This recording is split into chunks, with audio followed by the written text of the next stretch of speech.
Hello, good morning बेटा। कैसे हो आप सब? उम्मीद है अच्छे होंगे। And sorry for being so let. पिछले 2-3 दिन से रेगुलरली काम नहीं हो पा रहा। I was not very feeling very well. Okay, so अभी हम स्टार्ट कर रहे हैं। 2 दिन से आपका काम अच्छे से नहीं हो पाया, तो मेरे हिसाब से जिस भी बच्चे का होमवर्क जो था पेंडिंग था वो उसने कंप्लीट कर लिया होगा। ओके, और लास्ट वीडियो के अंदर हमने ऑक्सो एसिड डिस्कस किए थे हैलोजन फैमिली के। मैंने उनके नाम, उनकी ऑक्सीडेशन स्टेट, कौन सा हैलोजन कौन कौन से बनाता है, कौन से नहीं बनाता है, उन सब के बारे में बात हो चुकी है हमारी। अगला टॉपिक जो हमें कंटिन्यू कर रहा है वही है ऑक्सो एसिड्स, बट उनकी प्रॉपर्टीज के बारे में बात करेंगे। कौन किससे ज्यादा बेटर एसिडिक स्ट्रेंथ रखता है, कौन कम रखता है, ऑक्सीडाइजिंग एंड ऑल पावर, उनके बारे में बात होगी। ओके, तो चलिए स्टार्ट करते हैं। सबसे पहले एक बात और याद रखिएगा, आप डिफरेंट हेलोजन्स के हेलोजन जो एसिड्स हैं, ऑक्सो एसिड्स हैं, उनमें कंपैरिजन कर सकते हैं, पर वो एक टाइप के होने चाहिए। जैसे मान लो आपके पास 4 एसिड हैं, HO2Cl। मान लीजिए आपके पास, पर ये तो फिर होगा नहीं, इसको सब कर दे। चलो ये देख लो, HOF है, HOCl है, HOBr है और HOI। ठीक है, कहने का मतलब ये है कंपैरेटिव स्टडी जब आप करोगे डिफरेंट हैलोजेंस के ऑक्सो एसिड में, तो वो एक कैटेगरी के होने चाहिए। जैसे इन सब में, इनके अंदर हैलोजेंस पे +1 ऑक्सीडेशन स्टेट है, आप कहोगे सारे हाइपोहेलस एसिड है, तो आप कंपैरिजन कर सकते हो कि ज्यादा बेटर एसिडिक कौन है, कम कौन है। ठीक है, या फिर यूं करो कि एक ही हैलोजन के अलग अलग एसिड्स में कंपैरिजन कर सकते हो। जैसे मान लीजिए सिर्फ क्लोरीन के ही हो आपके पास HOCl, HOCl, HO2Cl और HO3Cl, और ये हो जाएगा HO4Cl।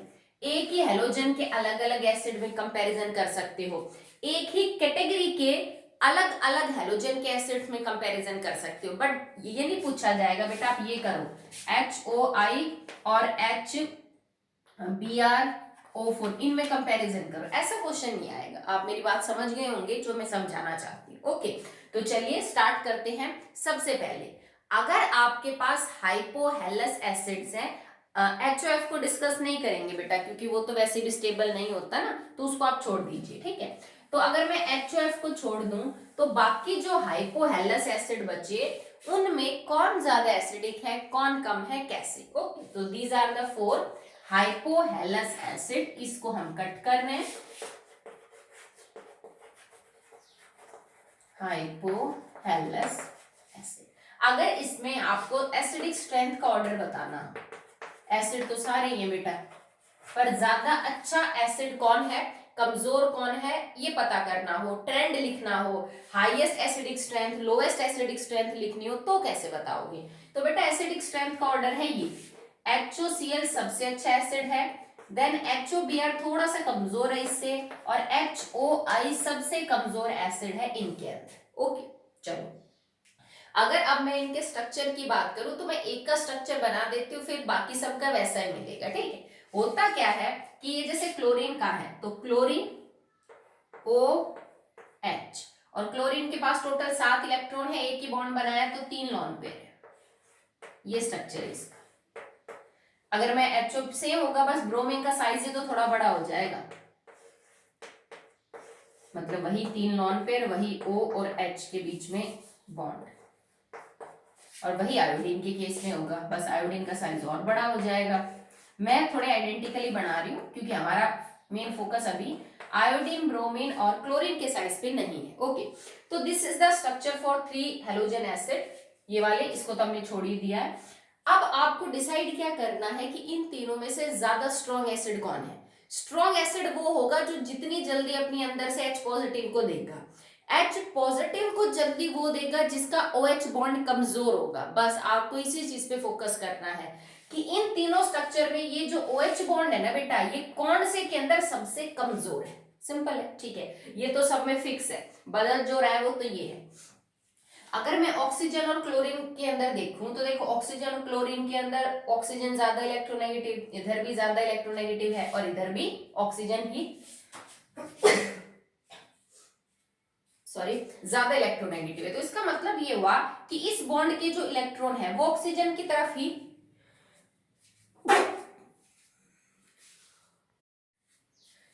उसकी तरफ ही आपको शिफ्टेड मिलेंगे, जैसे ये दोनों इलेक्ट्रॉन इधर ऑक्सीजन की तरफ, ऑक्सीजन की तरफ, ऑक्सीजन की तरफ, ठीक है। बट इनके अंदर इलेक्ट्रॉन डेंसिटी जो है ना बेटा, वो बराबर बराबर नहीं इस बॉन्ड के बीच में। कैसे पता करेंगे? देखो बेटा, क्लोरीन, ब्रोमीन और आयोडीन में जो सबसे ज्यादा इलेक्ट्रोनेगेटिव है वो क्लोरीन, फिर ब्रोमीन और फिर आयोडीन है। भाई इलेक्ट्रोनेगेटिविटी तो सबसे ज्यादा ऑक्सीजन की ही, हैलोजेंस के कंपैरिजन में। बॉन्ड के इलेक्ट्रॉन ऑक्सीजन की तरफ ही शिफ्ट रहेंगे, पर जो ऑक्सीजन के कंपैरिजन में कम इलेक्ट्रोनेगेटिव हैलोजन है उसके इलेक्ट्रॉन ज्यादा शिफ्ट रहेंगे ऑक्सीजन की तरफ। देखो एक बॉन्ड ये है ऑक्सीजन और क्लोरीन, क्लोरीन की इलेक्ट्रोनेगेटिविटी 3, इसकी 3.5। एक ऑक्सीजन और आयोडीन के बीच में है जिनकी इलेक्ट्रोनेगेटिविटी में ज्यादा डिफरेंस है, तो आयोडीन के इलेक्ट्रॉन ही ज्यादा अपनी तरफ खींचेगा ऑक्सीजन, बजाय कि क्लोरीन के। इलेक्ट्रोनेगेटिव तो ज्यादा है क्लोरीन से, पर डिफरेंस उतना ज्यादा नहीं है, बस 0.5 का ही है। तो तीनों केस में ऑक्सीजन इलेक्ट्रॉन डेंसिटी खींच रहा है किसकी बेटा? हैलोजन की, ठीक है। पर सबसे ज्यादा इलेक्ट्रॉन डेंसिटी ये आयोडीन की खींच पाएगा ऑक्सीजन, क्योंकि वो सबसे कम इलेक्ट्रोनेगेटिव है। तो आप ये समझ लीजिए कि इस वाले बॉन्ड में ऑक्सीजन सबसे ज्यादा इलेक्ट्रॉन डेंसिटी रखेगा। इलेक्ट्रॉन डेंसिटी मैक्सिमम है इस केस में O और I के बॉन्ड के बीच में, क्योंकि आयोडीन कम इलेक्ट्रोनेगेटिव है तो आसानी से ऑक्सीजन उसकी खींच लेगा। और इलेक्ट्रॉन डेंसिटी सबसे कम है, मिनिमम है in case of chlorine and oxygen bond. I hope आप समझ पा रहे हैं, ठीक है। अभी हम उस बॉन्ड पे पहुंचे नहीं है जिसे हमें तोड़ना है एसिडिक बिहेवियर के लिए, हम तो इस वाले बॉन्ड की बात कर रहे हैं। अब देखो, अब आपको ये बॉन्ड यहां से तोड़ना है, तब आपको समझ आएगा कि कौन स्ट्रॉन्ग एसिड और कौन कमजोर। इस बॉन्ड के टूटने के लिए आप ये समझ लो कि अगर H के दोनों इलेक्ट्रॉन ऑक्सीजन की तरफ आ जाए ना, तो हाइड्रोजन की तरफ से इलेक्ट्रॉन डेंसिटी गई, उसको तोड़ना आसान, ठीक है। तो इन तीनों बॉन्ड्स में से वो कौन सा बॉन्ड है जिस हाइड्रोजन की इलेक्ट्रॉन ऑक्सीजन सबसे ज्यादा अपनी तरफ खींचेगा? वो क्लोरीन वाला बॉन्ड है। क्यों बॉन्ड है? क्योंकि इसके अंदर तो ऑलरेडी ऑक्सीजन के पास बहुत इलेक्ट्रॉन डेंसिटी है, आयोडीन की खींच के बैठा है, वो सबसे ज्यादा इलेक्ट्रॉन डेंसिटी इस ऑक्सीजन की है, तो ये हाइड्रोजन की लेना नहीं चाहेगा, वो ऑलरेडी बहुत ज्यादा इलेक्ट्रॉन डेंसिटी रख रहा है, ज्यादा से वैसे रिपल्शन बढ़ेगी। क्लोरीन के केस में इस बॉन्ड में इलेक्ट्रॉन डेंसिटी सबसे कम है ऑक्सीजन की, क्योंकि क्लोरीन ज्यादा इलेक्ट्रोनेगेटिव था, तो वो हाइड्रोजन पे अपनी भड़ास निकाल सकता है, क्योंकि हाइड्रोजन की 2.1 है, इसकी 3.5 है, इनमें डिफरेंस ज्यादा है बजाय कि 0.5 के, तो इसका जोर हाइड्रोजन पे चलेगा और ये हाइड्रोजन से अपनी इलेक्ट्रॉन डेंसिटी खींचेगा। और इसका मतलब सबसे कमजोर बॉन्ड OH का क्लोरीन वाले के केस में होगा, क्योंकि ब्रोमीन तो बीच में बेटा, वो तो दोनों, उसमें तो कुछ भी नहीं है, ना तो जैसे उसका, ना तो उसका साइज, ना उसकी इलेक्ट्रोनेगेटिविटी, कोई भी मतलब टॉप या फिर लास्ट पोजीशन पे नहीं है, ये तो बीच में ही रहेगा। पर इस केस में, आयोडीन के केस में, यहाँ इलेक्ट्रॉन डेंसिटी इतनी ज्यादा है कि पीछे से खींचने में हेजिटेट करेगा, तो ये बॉन्ड थोड़ा स्ट्रॉन्ग है। यहाँ पे इलेक्ट्रॉन डेंसिटी कम है तो ये पीछे से खींच लेगा, तो अब इधर इलेक्ट्रॉन डेंसिटी कम हो गई और इस बॉन्ड को तोड़ना यहाँ से आसान, तो सबसे आसानी से देगा अपने अंदर से H पॉजिटिव ये, तो सबसे स्ट्रॉन्ग एसिड, दूसरे नंबर पे ये देगा और तीसरे नंबर पे ये, ठीक है। रीजन सिंपल है इसका, तुम्हारा जो हैलोजन एटम है उसकी इलेक्ट्रोनेगेटिविटी जैसे जैसे घट रही है, वैसे वैसे ऑक्सीजन की इलेक्ट्रॉन डेंसिटी बढ़ रही है, और वो H से इलेक्ट्रॉन डेंसिटी खींचना कम पसंद करेगा, तो इसका बॉन्ड स्ट्रॉन्ग हो रहा है। इसके कंपैरिजन में ये OH स्ट्रॉन्ग है, इसके कंपैरिजन में ये OH स्ट्रॉन्ग है, that's why this is the strongest acid out of these 3 acids. I hope आपको बात समझ आ गई। ओके, ये तो मैंने एसिडिक स्ट्रेंथ का जो बिहेवियर है वो बताया। अब हम बात करेंगे about oxidising power of these acids.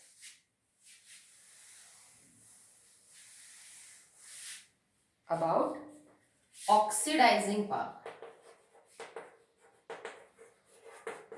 Oxidising power, oxidising behaviour बोल दो, ठीक है। इनका मतलब होता है to act as oxidising agent, और जो ऑक्सीडाइजिंग एजेंट होते हैं बेटा वो खुद का क्या करते हैं? रिडक्शन करते हैं, ठीक है। कभी भी आ जाए तो अगर आपने जरा सा भी इसमें कंफ्यूजन रखा तो आपका बिल्कुल ऑपोजिट आंसर आएगा, क्योंकि आपको पता है अगर आप ऑक्सीडाइजिंग पावर का मतलब, ऑक्सीडाइजिंग बिहेवियर का मतलब ये समझ के चले गए कि ऑक्सीडेशन कैसे कर रहा है, तो फिर तो वो रिड्यूसिंग एजेंट हो जाएगा ना बेटा, ठीक है। तो अब हम पढ़ेंगे कि इन एसिड्स की, ये जो 3 एसिड आपने लिख रखे हैं, इनमें सबसे अच्छी ऑक्सीडाइजिंग पावर जो है वो किसकी है? सबसे अच्छा मतलब रिडक्शन कौन करेगा? और रिडक्शन को हम एक तरह से यूं कह सकते हैं ना, देखो अगर आपके पास ये एसिड है, HOCl, ये एसिड है, आपको इसका रिडक्शन करना है, ठीक है। और अगर ये एसिड है तो ये कैसे डिसोशिएट होगा into H positive and OCl negative, ठीक है। हमें इसका रिडक्शन करवाना है ताकि आप इसको ऑक्सीडाइजिंग एजेंट जो है वो बना सके। तो इसके रिड्यूसिंग ऑक्सीडाइजिंग बिहेवियर की इक्वेशंस के अंदर आप कौन सी इक्वेशन चूज करोगे, when OCl negative plus H positive, जो कि एक्चुअली में आपका एसिड है, ठीक है। H पॉजिटिव है आपके पास, प्लस में आपने OCl नेगेटिव ले लिया, और अब आप इसको क्या करोगे बेटा, आप इसको इलेक्ट्रॉन दोगे। मैं यहाँ पे 2 लूंगी, ये 2 लेने का क्यों मतलब है बेटा, क्योंकि आपको हाइड्रोजन गैस बाहर निकालनी है, ठीक है। तो सॉरी, वाटर, नॉट O भी है, वाटर बाहर निकालना है, तो उसके लिए मेरे को 2 हाइड्रोजन चाहिए, दैट्स वाई मैं इसको भी 2 पॉजिटिव करूंगी, और इलेक्ट्रॉन भी अब हम 2 ले लेंगे, ठीक है। और होगा क्या, 2H 1O convert into H2, मतलब 2 इलेक्ट्रॉन कंज्यूम कर लिए हमने, 2 H पॉजिटिव कंज्यूम कर लिए, और 1 ऑक्सीजन आपने यहां से कंज्यूम कर लिया, और बाहर निकल गया H2O।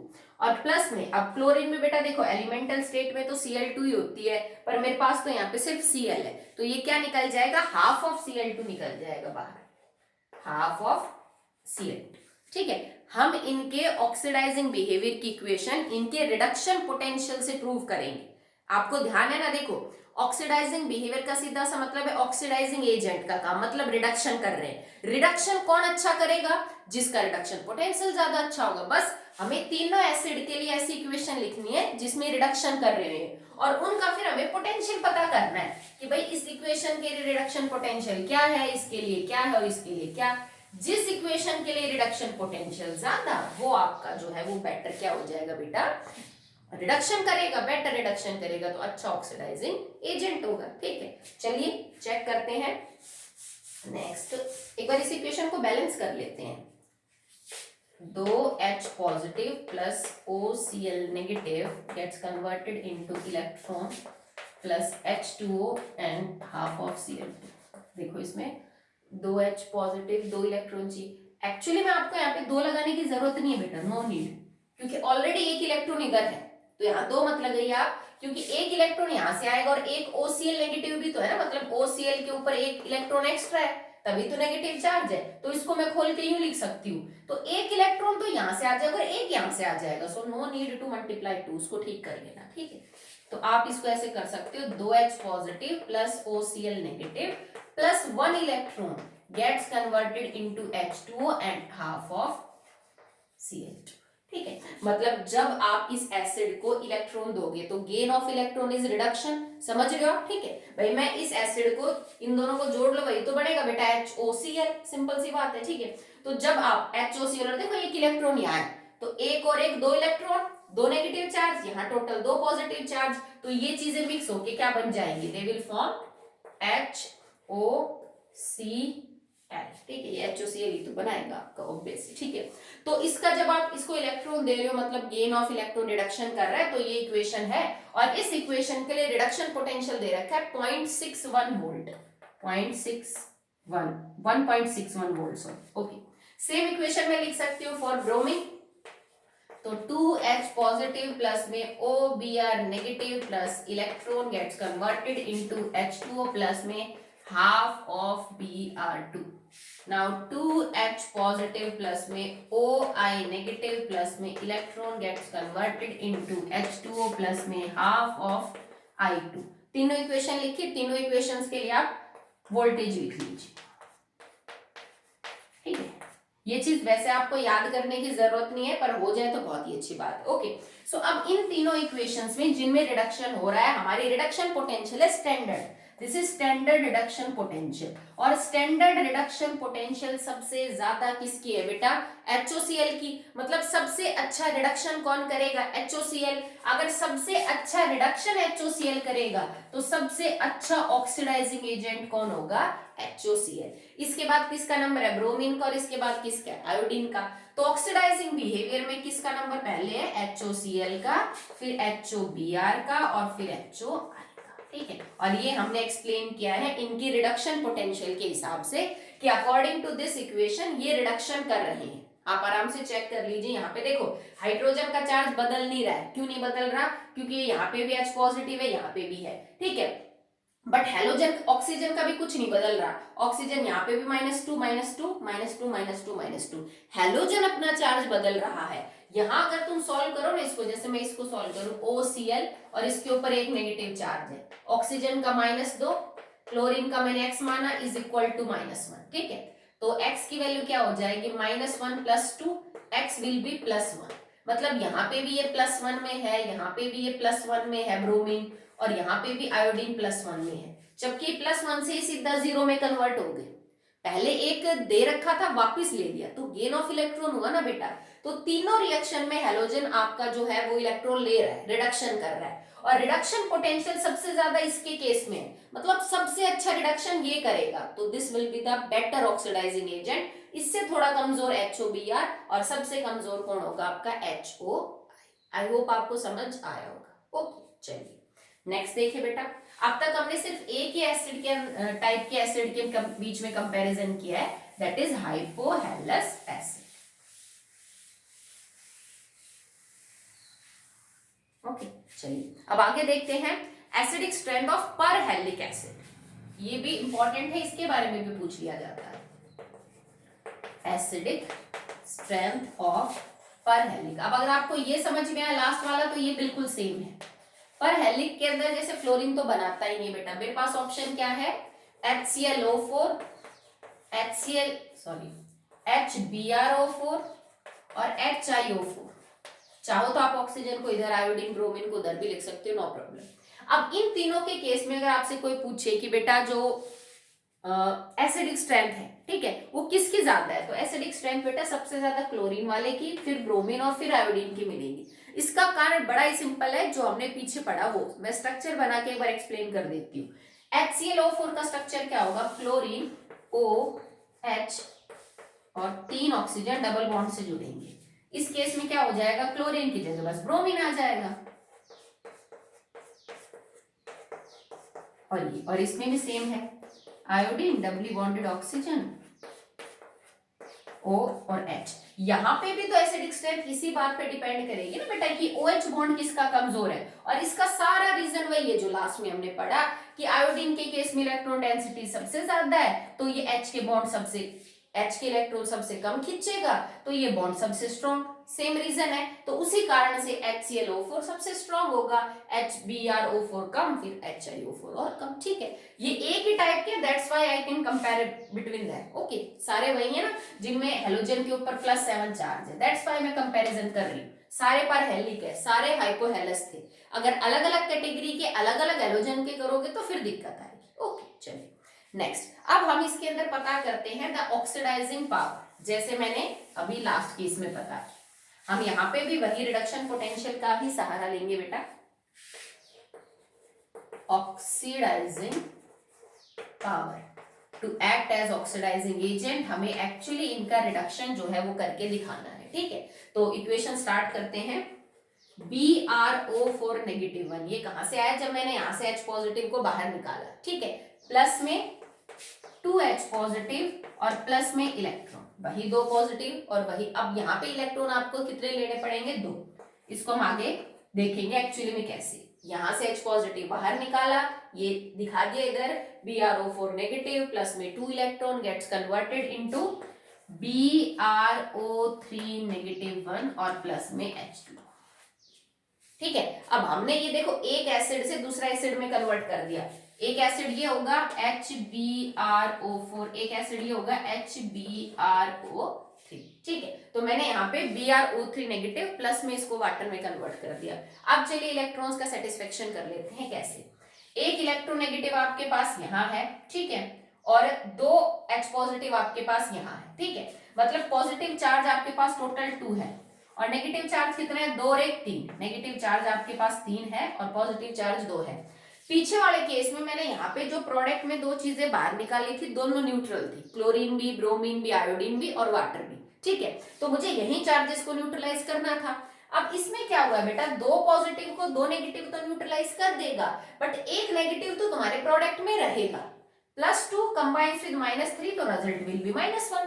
समझ रहे हो? तो ये -1 चार्ज आपका यहाँ पे रहेगा, ठीक है। इस वजह से हमने यहाँ पे इलेक्ट्रॉन 2 लिए हैं। पिछले वाले केस में न्यूट्रल चीजें बाहर निकल रही थी, दैट्स वाई आपने नहीं लिया था। तो इस इक्वेशन के केस में जो आपका E0 है, standard reduction potential is 1.74 volt. Same चीज अगर आप करोगे आयोडीन के लिए और क्लोरीन के लिए, तो आयोडीन के लिए वैल्यू होगी 1.65 वोल्ट और क्लोरीन के लिए वैल्यू होगी 1.9 वोल्ट। इक्वेशन हम लिख लेते हैं। जैसे आयोडीन के लिए हो जाएगी IO4 -1 + 2 H positive plus 2 electron gets converted into IO3 negative plus H2, ये आयोडीन के लिए है। क्लोरीन के लिए ClO4 -1 प्लस 2H positive plus 2 electron gets converted into ClO3 negative plus H2, और इसकी वैल्यू ये है। तीनों की रिडक्शन पोटेंशियल, अब देखो तीनों की रिडक्शन पोटेंशियल से आपको क्या पता चला कि रिडक्शन पोटेंशियल ब्रोमीन के केस में सबसे ज्यादा है, ठीक है। उसके बाद किसकी नंबर आया बेटा? आयोडीन का, और उसके बाद किसका नंबर आया? क्लोरीन का। मतलब अगर ब्रोमीन का आपके पास परहैलिक एसिड है तो उसके अंदर सबसे स्ट्रॉन्ग टेंडेंसी है टू गेट रिड्यूस। अगर रिडक्शन करने की इतनी अच्छी टेंडेंसी है तो सबसे अच्छा ऑक्सीडाइजिंग एजेंट होगा। इनकी वैल्यू साफ इंडिकेट कर रही है, सबसे ज्यादा रिडक्शन पोटेंशियल इसकी, फिर इसकी, फिर इसकी। सबसे अच्छा रिडक्शन ये करेगा, फिर थोड़ा कम ये, फिर थोड़ा कम ये, तो सबसे अच्छा ऑक्सीडाइजिंग एजेंट ये होगा। फिर उससे कमजोरी है और उससे कमजोरी है, ठीक है। तो इसके अंदर कोई पूछे तो आप लिख सकते हो कि ऑक्सीडाइजिंग एजेंट के तौर पे HbO4 सबसे अच्छा होगा, देन HiO4 होगा और सबसे पीछे रहेगा HClO4। दोनों ही केस में ऑक्सीडाइजिंग बिहेवियर के लिए जो एक्सप्लेनेशन है वो हमने किसको बेस मान के दिया है बेटा? Reduction potentials. ओके, चलिए आगे देखिए। Now as we have discussed that BrO4 negative is strongest oxidizing agent among the perhalic acids like HClO4, HiO4 etc. But it is not that strong oxidizing agent that it can beat fluorine. हमने fluorine के case में पढ़ा है कि वो strongest oxidising agent है, उसके लिए जो रिडक्शन पोटेंशियल की वैल्यू है तो वो इनसे भी कहीं ज्यादा है। जैसे इसमें हाईएस्ट क्या थी ब्रोमीन के केस में 1.74, इससे भी कहीं ज्यादा वैल्यू होती है फ्लोरीन के केस में। यू ऑल नो दैट, आपने +1 में भी पढ़ा है। तो BrO4 नेगेटिव से ज्यादा स्ट्रॉन्ग कौन है बेटा? फ्लोरीन जो है वो ऑक्सीडाइजिंग एजेंट है, ना कि BrO4 नेगेटिव और BrO3 नेगेटिव। इस चीज को आप कैसे प्रूव कर सकते हो कि अगर मैं BrO4 नेगेटिव मतलब HBrO4 की रिएक्शन फ्लोरीन के साथ करवाऊं, ठीक है। जैसे मेरे पास हो HBrO4 and I react it with fluorine, मैं इसके फ्लोरीन के साथ रिएक्शन करवा दूं। अगर फ्लोरीन यहां भी अपना रिडक्शन कर पाता है, ठीक है, if fluorine can reduce itself, इसका मतलब कि इसके सामने भी इसने रिडक्शन कर दिया तो ये इससे ज्यादा स्ट्रॉन्ग ऑक्सीडाइजिंग एजेंट हुआ ना बेटा, तभी तो उसने पॉसिबल किया। और दिस रिएक्शन इज पॉसिबल। यहां इस इक्वेशन में F नेगेटिव बनेगा, और ये चीज जो एक्चुअली में आप इसको यूं भी तो लिख सकते हो ना, BrO4 नेगेटिव, ये किस में कन्वर्ट हो जाएगा? BrO3 नेगेटिव में कन्वर्ट हो जाएगा, ठीक है। देखो अब इसमें ब्रोमीन के ऊपर +7 चार्ज है और इसमें ब्रोमीन के ऊपर +5 चार्ज है। इसका मतलब फ्लोरीन 0 से -1 हो गया, फ्लोरीन ने कर लिया रिडक्शन, जबकि ये +7 से +5 हो गया। पहले 7 दे रखे थे, अब 5 है, तो मतलब 2 गेन कर लिए ना। तो 1 सेकेंड, 1 मिनट बेटा, +7, so this is not like this, क्योंकि ऐसा हुआ तो दोनों का ही रिडक्शन हो जाएगा। ये गलत है बेटा, ये अपोजिट हो गया। यहाँ आएगा BrO3 नेगेटिव और यहाँ आएगा BrO4 नेगेटिव, और ये रिएक्शन एक्चुअली में बेसिक मीडियम की है, so you have to take OH negative here. Medium आपने यहाँ पे बेसिक लिया है, तो अगर यहाँ पे OH नेगेटिव लिया तो उधर पानी बाहर निकल जाएगा, ठीक है। तो जैसे और यहाँ पे 2F नेगेटिव होगा, फिर तो 0 से -1 ये तो रिडक्शन कर रहा है, तो ये तो हमारा ऑक्सीडाइजिंग एजेंट है। पर यहाँ मैंने BrO3 नेगेटिव लिया है, मतलब HBrO3 एसिड लिया है, जिसमें चार्ज होता है इसके ऊपर +5 ब्रोमीन पे, और यहाँ पे हो जाएगा इसके ऊपर +7, मतलब ब्रोमीन को इसने +5 से +7 में कन्वर्ट कर दिया, ऑक्सीडेशन कर दिया ब्रोमीन का। तो ये रिड्यूसिंग एजेंट हुआ किसके सामने? फ्लोरीन के सामने। ठीक है, कि माना कि जो ब्रोमीन का एक कंपाउंड है ये अच्छे खासे ऑक्सीडाइजिंग एजेंट है, बट ये इतने भी स्ट्रांग नहीं है कि ये फ्लोरीन को बीट कर सके। अगर ये फ्लोरीन के सामने होंगे तो इन्हें मजबूरी में ऑक्सीडेशन करना पड़ेगा, और ये एक रिड्यूसिंग एजेंट का काम करेंगे, ना कि ऑक्सीडाइजिंग एजेंट का। ऑक्सीडाइजिंग एजेंट का काम फिर कौन करेगा बेटा? फ्लोरीन करेगा। ओके, चलिए अब लास्ट कैटेगरी पढ़ लेते हैं जिनमें हमें एसिडिक स्ट्रेंथ कंपेयर करनी है, and that is the oxo acids of chlorine only. अब तक मैंने आपको हेलोजन एसिड्स के बीच में कंपैरिजन दिखाया, फ्लोरीन तो हटा दिया था हमने, ब्रोमीन, आयोडीन एंड क्लोरीन। अब मैं क्लोरीन के ही 4 ऑक्सो एसिड में कंपैरिजन करूंगी, कौन बेटर जो है वो एसिडिक स्ट्रेंथ रखता है। तो कौन कौन से एसिड है क्लोरीन के? HOCl, HO2Cl, HO3Cl and HO4Cl, +1, +3, +5 and +7, नाम वगैरह सब आपको पता है, ठीक है। तो अगर मैं एसिडिक स्ट्रेंथ का ऑर्डर लिखूं तो एसिडिक स्ट्रेंथ का ऑर्डर ये है, HClO4 सबसे स्ट्रॉन्ग, फिर HClO3 उससे थोड़ा कमजोर, फिर HClO2 थोड़ा और कमजोर, और सबसे कमजोर एसिड रहेगा HClO या फिर HOCl, ठीक है। ये एसिडिक स्ट्रेंथ का जो है बेटा वो ऑर्डर है। आप इसको किसी से भी चेक कर सकते हो, आप इनकी Ka वैल्यू, जो इनकी डिसोसिएशन कांस्टेंट ऑफ एसिड के वैल्यू, उनसे भी चेक कर सकते हो, ठीक है। अगर आपको इसका कारण बताना है कि why HClO4 is strong acid among these 4, तो वो उनके स्ट्रक्चर बना लेते हैं, फिर हम बताएंगे। तो देखो HClO4 का स्ट्रक्चर क्या है? ClOH, 3 ऑक्सीजन के साथ बॉन्ड डबल, ये HClO4 है। HClO3 में क्या हो जाएगा? एक लॉन पेयर, एक ऑक्सीजन इधर, एक ऑक्सीजन इधर, अब 2 लॉन पेयर आ जाएंगे, एक डबली बॉन्डेड ऑक्सीजन, ठीक है। यहां पे क्या आ जाएगा? सिर्फ OH और 3 लॉन पेयर, ये स्ट्रक्चर होता है, ठीक है। अब आपको करना क्या है भाई? एसिड तो सारे के सारे ही हैं, सब अपने अंदर से H पॉजिटिव देखते हैं, मेरे को देखना ये है कि इनमें सबसे आसानी से H पॉजिटिव कौन देगा।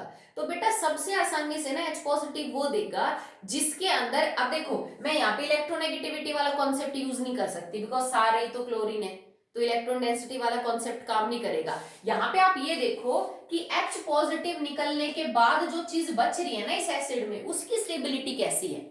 अगर मैं यहां से H पॉजिटिव बाहर निकालूं तो OCl नेगेटिव बचेगा, इधर से बाहर निकालूं तो ये बचेगा, इधर से निकालूं तो ये बचेगा, और इधर से बाहर निकालूं तो ये बचेगा। ये जो एनाइन बची है ना, इन एनाइंस में सबसे ज्यादा स्टेबल कौन है आप वो चेक करिए, ठीक है। जैसे ये है, मैंने यहाँ से H पॉजिटिव बाहर निकाला तो नेगेटिव चार्ज इधर आया, इसका H पॉजिटिव बाहर निकाला तो नेगेटिव चार्ज इधर आया, इसका नेगेटिव चार्ज बाहर H पॉजिटिव निकाला तो नेगेटिव इधर, और इसका निकाला तो नेगेटिव इधर। मतलब being an acid H positive तो निकलेगा बाहर, -1 तो आना ही आना है। पर नेगेटिव ये जो ऑक्सीजन है ना, ये नेगेटिव चार्ज जितना इस ऑक्सीजन के ऊपर रहेगा उतना ही इस ऑक्सीजन को तो अनस्टेबल करेगा। और हमने पढ़ा है कि चार्ज अगर घूमता रहे ना तो ठीक है, एक जगह पे लोकलाइज हो जाएगा तो दिक्कत हो जाएगी, ठीक है। अब आप चेक करो, इस ऑक्सीजन के पास 4 ऑक्सीजन है, रेजोनेटिंग स्ट्रक्चर याद है ना, NO3, negative ion, carbonate ion, sulphate ion. Negative charge जितना घूमेगा रेजोनेंस से उतनी स्टेबिलिटी बढ़ेगी उस स्पीसीज की। इस -1 ऑक्सीजन के पास 3 ऑक्सीजन और है, मतलब टोटल ये -1 4 ऑक्सीजन के ऊपर घूमेगा, तो हर ऑक्सीजन के हिस्से 1/4 नेगेटिव आएगा, 1 नेगेटिव नहीं। ये ऑक्सीजन 3 पे घूमेगा, ये तो लॉन पेयर हो गया, तो एक ऑक्सीजन के हिस्से -1/3 चार्ज आएगा। ये नेगेटिव चार्ज बस 2 ऑक्सीजन पे घूमेगा, तो हर ऑक्सीजन के हिस्से -1 हाफ चार्ज आएगा, और इस पे तो पूरा का पूरा -1 रहेगा, क्योंकि कोई है ही नहीं घुमाने के लिए पीछे ऑक्सीजन, ठीक है। तो आप इनकी ना कंपैरेटिव स्टडी करो, H पॉजिटिव निकालने के बाद जो बची हुई एनाइन है वो जिस एसिड की सबसे ज्यादा स्टेबल होगी वो अपने अंदर से H पॉजिटिव आराम से बाहर निकाल देगा, कि मैं निकाल देता हूँ H पॉजिटिव, मेरी तो एनाइन ही रेजोनेंस से स्टेबलाइज है, मुझे कोई दिक्कत नहीं है। निकालते कब नहीं है? जब उन्हें ये पता हो कि अगर मैंने अपने अंदर से H पॉजिटिव बाहर निकाला तो मेरी एनाइन स्टेबलाइज नहीं, मेरे को फायदा क्या हुआ ये बताओ। मैं H पॉजिटिव दे दूं, बचा हुआ हिस्सा वैसे स्टेबल नहीं है मेरा, तो वो H पॉजिटिव अच्छा निकालेगा जिसका बचा हुआ पार्ट स्टेबलाइज हो सके बाय एनी रीजन, ठीक है। तो इनमें ये चीज सबसे ज्यादा स्टेबलाइज है ड्यू टू रेजोनेंस। इसका नेगेटिव चार्ज अकेले इस पे नहीं, 3 ऑक्सीजन पे और घूमेगा, और इसके इससे बड़ा थोड़ा आएगा, ठीक है, चार्ज तो हमेशा इनस्टेबल करेगा, पर जितना कम हो उतना ही बेटर है बेटा, ठीक है। तो ये सबसे ज्यादा स्टेबलाइज है रेजोनेंस से, ये थोड़ा कम स्टेबल है, ये थोड़ा कम स्टेबल, ये थोड़ा कम स्टेबल, दैट्स व्हाई सबसे अच्छा एसिड ये स्ट्रॉन्ग, फिर ये थोड़ा कमजोर, फिर थोड़ा कमजोर, फिर थोड़ा कमजोर। तो ये किससे बनी थी? HClO4 से। ये किससे बनी थी? HClO3 से। ये किससे बनी थी? HClO2 से। और ये किससे बनी थी? HClO से। तो stability of the anion left after the removal of H positive from the oxo acid of chlorine is responsible for explaining the acidic strength of oxo acid of chlorine. Simple है, ठीक है। Next देखिए एक बार आगे।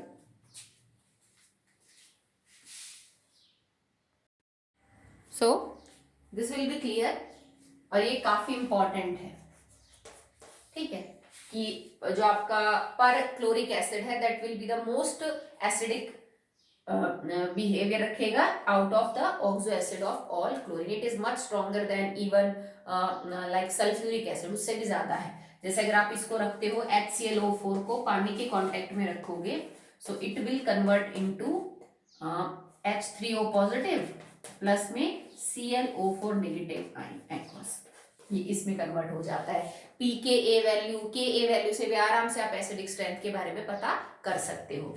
Next है about oxidising behaviour या oxidising power के बारे में, मतलब सारे एसिड है, ठीक है, तो ऑक्सीडाइजिंग एजेंट इनमें सबसे अच्छा कौन है? हर एसिड ऑक्सीडाइजिंग एजेंट नहीं होता, कुछ होते हैं, जैसे HNO3 अच्छा ऑक्सीडाइजिंग एजेंट है, ठीक है, H2SO4 है। तो ऑक्सीडाइजिंग पावर के अंदर जो ऑर्डर रहेगा बेटा वो इनका ये रहेगा, HClO सबसे अच्छा रहेगा, देन वो एक एक ऑक्सीजन आप थोड़े बढ़ाते जाओ, HClO2, देन HClO3, और सबसे कमजोर रहेगा HClO4। मतलब जो एसिडिक स्ट्रेंथ का ऑर्डर है ना उससे जस्ट अपोजिट मिलेगा ऑक्सीडाइजिंग पावर का या ऑक्सीडाइजिंग बिहेवियर का। क्यों? क्योंकि देखो सीधी सी बात है, पीछे वाले दो केस में हमने जो एनायन बची थी ना एसिड में से, उनका रिडक्शन करके और फिर उनकी स्टैंडर्ड पोटेंशियल लिख के ये प्रूव किया कि भाई इनका रिडक्शन ऐसे होगा, रिडक्शन पोटेंशियल ये है। अब इन चारों में से जो एनाइन बचेगी H पॉजिटिव बाहर निकालने के बाद, इसमें बचेगी ClO नेगेटिव, ClO2 नेगेटिव, ठीक है, ClO3 नेगेटिव, और इसमें बचेगी ClO4 नेगेटिव। ClO4 नेगेटिव सबसे ज्यादा स्टेबलाइज है, तो जो चीज स्टेबल होती है वो रिएक्टिव सबसे कम होती है, तो ये जाएगा ही नहीं इलेक्ट्रॉन लेना। जब इसको यूं पता है कि मैं तो रेजोनेंस से ऑलरेडी स्टेबलाइज हूं, अगर मैंने इलेक्ट्रॉन ले लिया तो मेरी तो रेजोनेंस चली जाएगी, इलेक्ट्रॉन लेते ही जो है ये चार्ज रहेगा नहीं और उसकी स्टेबिलिटी चली जाएगी, ठीक है। तो इसका मतलब जो एनाइन सबसे स्टेबल है वो सबसे कम यूं दिखाएगी इंटरेस्ट टुवर्ड्स रिडक्शन, तो ये सबसे कमजोर रिडक्शन करेगा क्योंकि पहले ही बहुत स्टेबल है रेजोनेंस से। सबसे कम स्टेबल ये था ClO नेगेटिव, क्योंकि इसमें रेजोनेंस नहीं थी, एक ही ऑक्सीजन के ऊपर नेगेटिव था, ये सबसे कम स्टेबल है। तो जो कम स्टेबल होता है वही तो चाहेगा ना कि रिएक्शन वगैरह करके किसी तरह स्टेबल हो जाओ, तो इसमें सबसे ज्यादा इसमें प्रॉपर्टी है रिडक्शन करने की, क्योंकि इसकी एनाइन सबसे कम स्टेबल है और सबसे कम टेंडेंसी है इसके अंदर रिडक्शन करने की, क्योंकि इसके एनाइन सबसे ज्यादा स्टेबल है। तो सबसे अच्छा ऑक्सीडाइजिंग एजेंट ये होगा, बिकॉज सबसे बेटर रिडक्शन यही करेगा। सबसे कमजोर ऑक्सीडाइजिंग एजेंट ये होगा क्योंकि सबसे कमजोर रिडक्शन कौन करेगा? HClO4 करेगा, ठीक है। तो ऑक्सो एसिड वगैरह कंप्लीट होते हैं। HOF के बारे में हमने नहीं पढ़ा क्योंकि वो नहीं है स्टेबल, उसको बनाने के लिए भी आपको फ्लोरीन को पानी के साथ मतलब ठंडी बर्फ के साथ, क्योंकि टेम्परेचर 233 केल्विन है, 273 डिग्री सेल्सियस है, उससे भी बहुत कम टेम्परेचर करोगे, मतलब बर्फ के साथ जब हम फ्लोरीन की रिएक्शन करवाते हैं तब जाके HOF और HF बनता है, तो उतने कम टेम्परेचर के ऊपर वो स्टेबल होता है, दैट्स वाई हम इसको ज्यादा पढ़ते नहीं है। तो मेरी तरफ से जो ऑक्सो एसिड का टॉपिक है वो आपका खत्म होता है। कल हम नया टॉपिक स्टार्ट करेंगे, that is inter halogen compound. जब एक एलोजन दूसरे एलोजन के साथ ही कोई कंपाउंड बनाए, जैसे IF5, ठीक है, इस तरह के कंपाउंड हो गए, ClF3, जिनको तुमने केमिकल बॉन्डिंग +1 चैप्टर में पढ़ा था। जब एक एलोजन दूसरे एलोजन के साथ ही बॉन्ड बनाता है, उन कंपाउंड्स को अब अगले टॉपिक के अंदर पढ़ेंगे। दैट्स ऑल फॉर टुडे बेटा।